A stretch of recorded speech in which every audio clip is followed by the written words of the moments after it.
Hi friends, నమస్తే. Welcome back to my channel. This is Sri Alankara fashions. ఈ pendant చూస్తే అందరికి అర్థమైపోయింది కదా.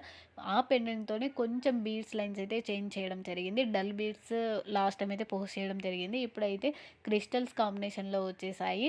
వీటి ప్రైజెస్ కూడా నేను ఆల్రెడీ పైన మెన్షన్ చేశాను. చెక్ చేసుకోండి. స్కిప్ అయితే వీడియో చేయకండి. ఎందుకంటే నేను బ్లాక్ బీడ్స్ లాంగ్ కలెక్షన్స్ కూడా తీసుకొని వచ్చేసాను. వీడియో చివరిలో బ్యూటిఫుల్ కలెక్షన్స్ అయితే తీసుకొని వచ్చేసాను. ఇందులో ఏదైనా నచ్చి తీసుకోవాలి అనుకుంటే స్క్రీన్ షాట్ తీసుకొని పైనున్న వాట్సాప్ నెంబర్కి మెసేజ్ చేసి అవైలబిలిటీ చెక్ చేసుకొని ఆర్డర్ అయితే ప్లేస్ చేసేసుకోండి. ప్లీజ్ కన్ఫర్మ్‌గా ఎవరైనా తీసుకోవాలి అనుకుంటే వాళ్ళు మాత్రమే అవైలబిలిటీ చెక్ చేసుకోవడానికైతే మెసేజ్ చేయండి. ఫస్ట్ టైం కనుక మన ఛానల్ చూస్తుంటే సబ్స్క్రైబ్ చేసుకొని పక్కనున్న బెల్ సింబల్ని అయితే యాక్టివేషన్ చేసుకోవడం మర్చిపోకండి. మన ఛానల్లో వన్స్ ఒక్కసారి చెక్ చేయండి. అన్ని కలెక్షన్స్ కూడా అవైలబుల్గా ఉన్నాయి. బీడ్స్ అయితే చాలా వీడియోస్ ఉన్నాయి. వన్స్ చెక్ చేసుకొని ఆర్డర్ అయితే ప్లేస్ చేసేసుకోండి. అలాగే ఈ వీడియో కనుక నచ్చినట్లయితే లైక్ కూడా చేయండి. కలెక్షన్స్ ఎలా ఉన్నాయో ఒక్క కామెంట్ చేయండి.